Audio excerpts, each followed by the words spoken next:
Kozhikode Superfast. Yes, the clock 9 o'clock ding dong വിളിച്ചു കഴിഞ്ഞു. ഫെബ്രുവരി 8-ാം തീയതിയാണ്, ഫ്രൈഡേ ആണ്. ഇന്നത്തെ ദിവസം ഞാൻ ആരെയാണ് കണിയേണ്ടത്? ജനഹിതം മാനിച്ച ലിഷ, ഞാൻ വീണ്ടും ആ കവിത ചൊല്ലാൻ പോവുകയാണ്. സത്യം പറഞ്ഞാൽ നമുക്ക് അഭ്യർത്ഥനയാണ്. ഇഷ്ടം പോലെ കോൾസ് വന്നുകൊണ്ടിരിക്കുന്നത്. ഇങ്ങനെയൊക്കെ കവിത ചെയ്തെന്നൊക്കെ ചോദിച്ചിട്ട് ആളുകൾ ആശ്ചര്യചിഹ്നമൊക്കെ ഇട്ടിട്ട് ശരിക്കും അല്ല, ഇതൊക്കെ ശരിക്കും ഞാൻ നഴ്സറി സ്കൂൾ പഠിക്കുമ്പോഴേ ചെയ്തിരുന്ന കാര്യങ്ങളാണ്. ഇപ്പൊ ഞാൻ അതിലും വലിയ കാര്യങ്ങളാണ് ചെയ്തുകൊണ്ടിരിക്കുന്നത്. എന്തായാലും അതൊക്കെ പോട്ടെ. എന്റെ കവിതയുടെ വീണ്ടും മറ്റേ ദുബായ് ചരിതം 1-ാം ഖണ്ഡം ഞാൻ ഒന്നുകൂടി വായിക്കാൻ പോവുകയാണ്. ആരാധകർക്ക് കാത്തിരുന്നോളൂ, ലിഷ്ണയും മണിഞ്ഞി കാത്തിരുന്നോളൂ. ഇടയ്ക്കൊരു പഞ്ചിന് വേണ്ടി വല്ല മൂളതൊക്കെ തരണേ കേട്ടാ. ഞാൻ തുടങ്ങട്ടെ ലിഷ്ണ. അറബിക്കഥയുടെ നാട്ടിൽ ചെന്നു, അടിമുടി കുളിരിൻ കാരക്കാരുചി, നുണയും ഞാനൊരു ഷെയ്ക്കായി മാറി, നാടൻ ലൈഫിൻ ഷോക്കോ മാറി. അത് നല്ല ഗംഭീര വരികളല്ലേ.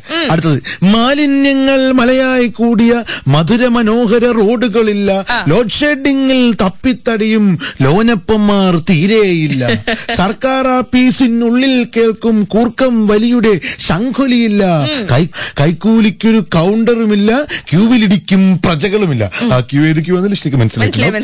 പിന്നെ ഇനി അടുത്ത വരി കേട്ടോ. അടുത്ത വരി നല്ല പഞ്ചാണ്. നമ്മളെ ഭയങ്കര പബ്ലിക് ഇന്നത്തെ ഒരു സാഹചര്യമായിട്ട് ഭയങ്കര ഇതാണ്.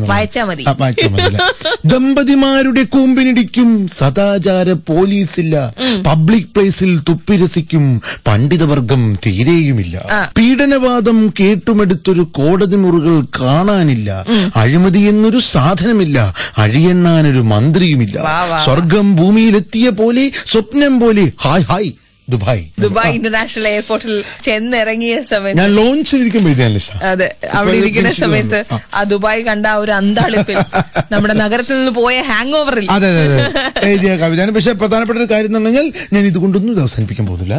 ഞാൻ പറഞ്ഞ ലിസ്റ്റ് ഇനി ഖണ്ഡം വേറെ വരാനുണ്ടെന്നുള്ളതാണ്. ഇത് 1-ാം ഖണ്ഡം മാത്രമാണ് ലിസ്റ്റ്. അപ്പൊ ഇനി ഖണ്ഡം വരുമ്പോൾ ലിസ്റ്റ് പ്രോത്സാഹിപ്പിക്കില്ല. തീർച്ചയായും ശരിക്കും നമുക്ക് ഇതൊക്കെ തന്നെ വേണം.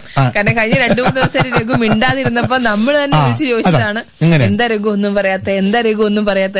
രഘു പറഞ്ഞു തുടങ്ങിയ നിങ്ങൾ തന്നെ നമുക്കറിയില്ലേ.